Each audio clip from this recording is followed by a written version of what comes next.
just drink cola all the time. I never expected that this habit would save my life, because the groundwater had already been severely contaminated. Anyone who drank the contaminated water turned into green-eyed zombies.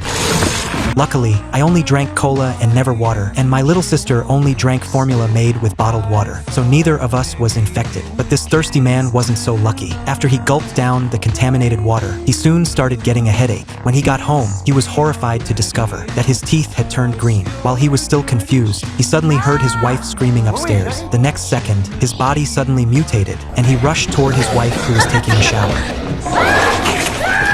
She was infected as well and turned into a zombie. Meanwhile, most people in the town also mutated, roaming the streets and attacking anyone they could find. I saw the neighbors running for their lives and asked my mom what was happening. But my mom stood up in a strange way. Turned out, she had drunk a glass of vegetable juice made with contaminated water that morning, and she was already infected.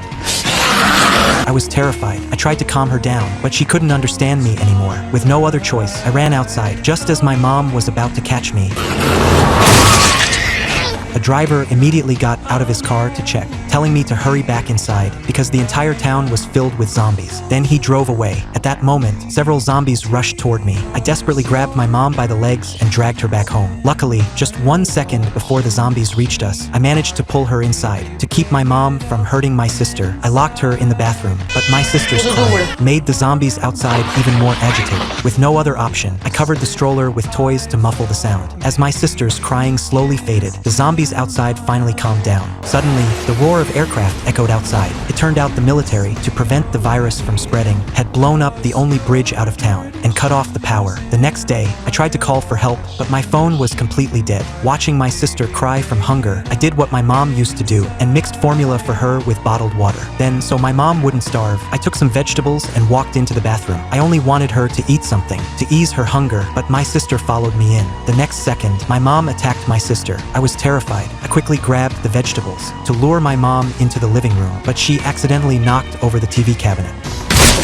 My mom was crushed to death. I realized I couldn't just stay there and wait to die because we had no food left. To survive, I used a ladder to check what was happening outside. That's when I realized, as long as I made no noise, the zombies wouldn't notice me. When I saw our cat, I immediately came up with an escape plan. I opened the door to draw the zombies' attention, and while they chased after the cat, I ran outside. I planned to hide with my sister in a supermarket, but the front door was locked. I turned and ran toward the back entrance, but it was locked too. Just as I fell into despair, a pair of strong hands suddenly pulled me inside.